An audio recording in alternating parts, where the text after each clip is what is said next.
The courthouse letter trembled in my hands, its crisp edges slicing into my palms as I read the words again. Restraining order. My name Ethan Carver, typed in cold black ink, accused of harassment by the woman I'd loved for 3 years. Sarah. Her name burned in my throat like whiskey I couldn't swallow. The paper smelled faintly of bureaucracy, of sterile offices and lives unraveling in silence. I stood in my dim apartment, the late afternoon sun bleeding through the blinds, casting bars of shadow across the hardwood. My chest ached, not just from betrayal but from the gut-punch realization. She wanted me gone, erased, as if I'd never existed. But I had questions. Too many. And the answers were buried in the life we'd built together. In the moments I'd missed, in the cracks I'd ignored. The first warning had come months ago, subtle as a whisper in a storm. Sarah's phone buzzed at 2 a.m., lighting up our bedroom with its cold glow. She'd snatched it from the nightstand, her fingers moving too fast, her voice too soft as she mumbled, "Work emergency." I'd lain there, eyes half open, watching her silhouette slip into the hallway. The air felt heavy, laced with something unspoken. I told myself it was nothing.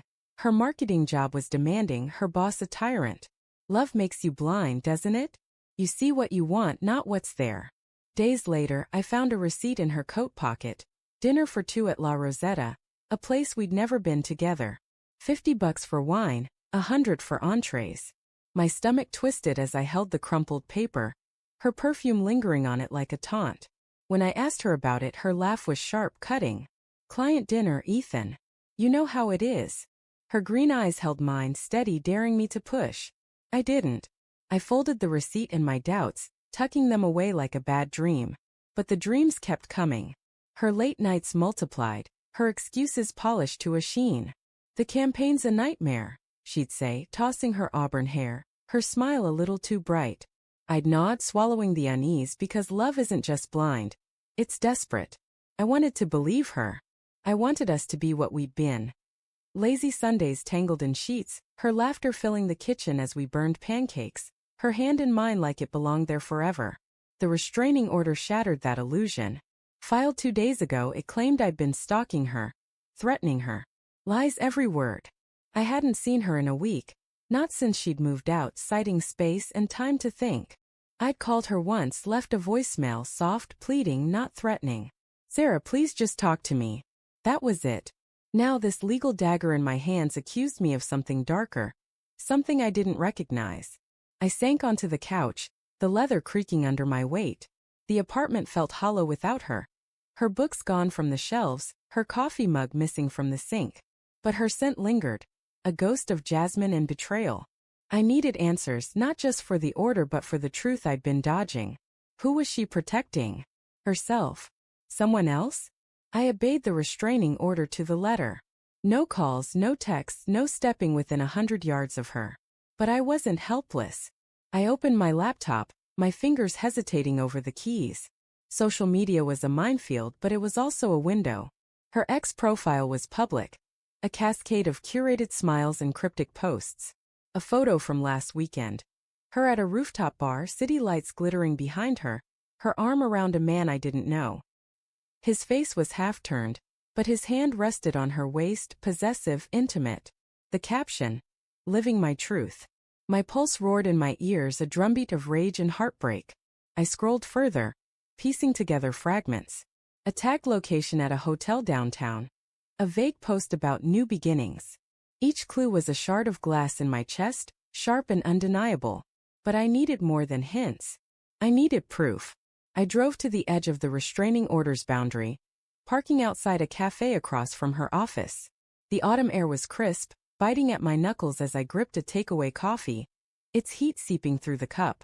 From here I could see her building's glass facade, reflecting the gray sky like a mirror. I wasn't breaking the law, just watching, waiting.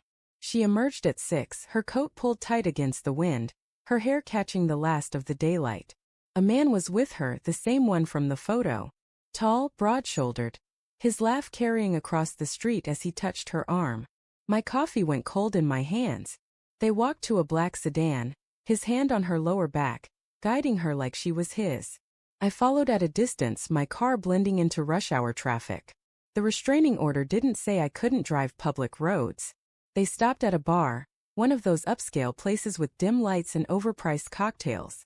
I parked a block away, my heart hammering as I watched them through the window.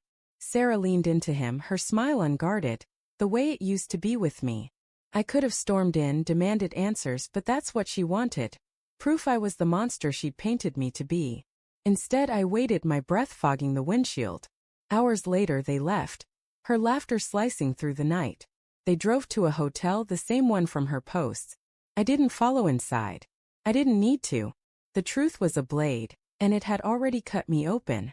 Back home, I sat in the dark, the restraining order on the table like a confession. She'd filed it not because I was dangerous but because she needed me gone, out of her new life. The man, her boss, I later learned from a coworker's careless ex-post, was married, wealthy, powerful. Sarah wasn't just cheating. She was rewriting her future, and I was the inconvenient past. I could have fought the order, dragged her lies into court, but that would have given her the chaos she expected. Instead, I chose silence. I obeyed her rules, stayed away, let her think she'd won. But I wasn't done. I contacted her sister, Emma, who'd always liked me. Over coffee, her eyes red from crying, she spilled everything. Sarah's affair had started a year ago, her boss promising promotions, a life of luxury. The restraining order was his idea, a way to keep me at bay while they planned their escape, abroad maybe once his divorce was final. I didn't rage. I didn't cry. I thanked Emma and went home. Then, I mailed a single letter to Sarah's boss's wife, a woman I found through public records. Inside was a USB drive with screenshots, timestamps, hotel receipts I'd gathered from public posts and discreet inquiries. No note, no explanation. Just the truth, cold and undeniable.